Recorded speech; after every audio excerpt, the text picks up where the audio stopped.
বরকেও চাই, বয়ফ্রেন্ডকেও চাই, একই বাড়িতে একই বিছানায় একসঙ্গে দুজনকেই চাই। কাউকেই ছেড়ে থাকতে পারবেন না এই মহিলা।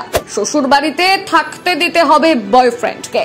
স্বামী রাজি না হওয়ায় ঘটালেন সাংঘাতিক কাণ্ড। আচ্ছা, কখনো শুনেছেন এমন দাবি? একই বাড়িতে কিনা থাকবেন স্বামী এবং প্রেমিক। বাপের জন্মে না শুনলেও এবার শুনুন, এমনই আজব দাবি করেছেন এই মহিলা। আর এই মহিলার এমন আজব দাবি সোশ্যাল মিডিয়ায় রীতিমতন ভাইরাল। তথ্যসূত্রে জানা গিয়েছে এই মহিলার স্বামীর কাছে বয়ফ্রেন্ড সমেত ধরা পড়ে যায়। মহিলার স্বামী পেশায় দিনমজুর, অধিকাংশ সময় বাড়ির বাইরে কাটান। স্বামীর অবর্তমানে পাশের গ্রামে এক যুবকের সঙ্গে 7 বছর ধরে অবৈধ সম্পর্ক রাখছিলেন এই মহিলা।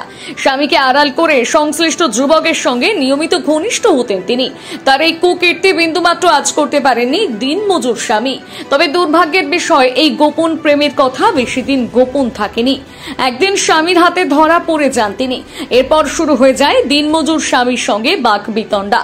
স্বামীর কাছে মহিলার দাবি তার বয়ফ্রেন্ড অর্থাৎ সেই গোপন প্রেমিককে তাদের সঙ্গে রাখতে হবে। অর্থাৎ সহজ কথায় তিনি চান তার স্বামী এবং প্রেমিক একই সঙ্গে একই বাড়িতে একই ঘরে থাকুক। কিন্তু স্ত্রীর এমন লজ্জাজনক দাবি মানতে নারাজ দিনমজুর স্বামী। স্বামীকে রাজি করাতে না পেরে তিনি তড়িঘড়ি বাড়ি ছেড়ে বৈদ্যুতিক খুঁটিতে চড়ে বসেন। বৈদ্যুতিক খুঁটিতে বসে দাবি করেন তার শ্বশুর বাড়িতে স্বামী এবং বয়ফ্রেন্ডকে একসঙ্গে রাখতে হবে।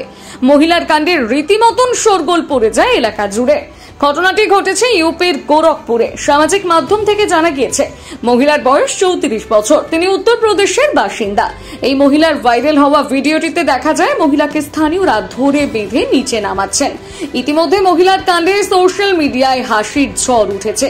কেউ কেউ মজার ছলে কমেন্ট করে লিখেছেন, বেঁচে থাকতে আর কি কি দেখতে হবে।